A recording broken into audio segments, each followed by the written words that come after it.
بسم اللہ الرحمن الرحیم نحمدہ ونصلی علی رسولہ الکریم اما بعد فاعوذ باللہ من الشیطان الرجیم بسم اللہ الرحمن الرحیم الذی خلق سبع سماوات طباقا ما تری فی خلق الرحمن من تفاوت فارجع البصر هل تری من فطور صدق اللہ العظیم۔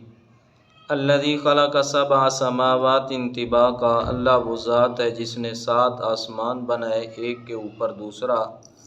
ما تری فی خلق الرحمن من تفاوت، تو رحمان کے بنانے میں کیا فرق دیکھتا ہے۔ فرجع البصر، تو نگاہ اٹھا کر دیکھ، ہل تری من فطور، تجھے کوئی کجی نظر نہیں آئے گی۔ قرآن کریم کی ان آیات بینات میں اللہ تعالیٰ نے ان جن و انس کو مخاطب کرتے ہوئے فرمایا، میں نے 7 آسمان بنائے ہیں ایک کے اوپر دوسرا۔ 7 آسمان، نبی پاک صلی اللہ علیہ وسلم نے فرمایا ایک آسمان کا دوسرے آسمان سے فاصلہ 500 سال کی مسافت کا ہے۔ نبی پاک صلی اللہ علیہ وسلم نے معراج شریف والی رات بالتفصیل واقعہ آ کے سنایا اور بتایا کہ پہلے آسمان پر میری حضرت عیسیٰ علیہ السلام سے ملاقات ہوتی ہے اور حضرت عیسیٰ علیہ السلام سے بالتفصیل میری بات ہوئی۔ عیسیٰ علیہ السلام نے کہا، اے محمد صلی اللہ علیہ وسلم، اللہ نے مجھے آپ کا امتی بنا کر بھیجنا ہے، اپنی امت کو میرا سلام عرض کرنا اور انہیں کہنا پریشان نہیں ہونا، کیونکہ یاجوج ماجوج جو فتنہ اٹھے گا، قوم آئے گی، میں اللہ سے دعا کروں گا وہ یاجوج ماجوج کا فتنہ جو ہے ختم ہو جائے گا۔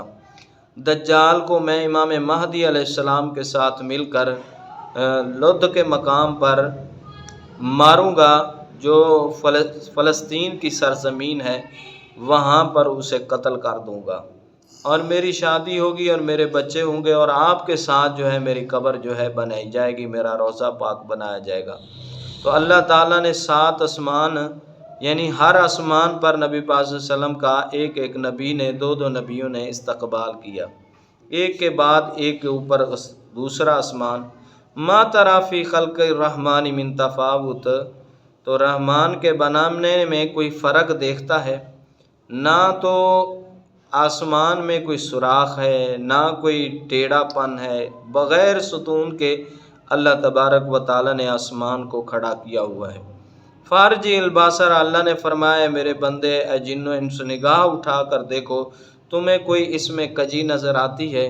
جب آسمان میں کوئی کجی نظر نہیں آتی، میں نے تمہارے لیے وہ چھت بنا دی ہے، اور اسی سے میں اپنی ابر رحمت بارش برساتا ہوں، اسی سے تمہارے لیے غلے اگاتا ہوں بارش کے ذریعے سے، تو پھر تم میری نافرمانی کیوں کرتے ہو؟ کیوں نہ میری حکم برداری جو ہے اختیار کرو، اللہ کی نافرمانی سے بچو۔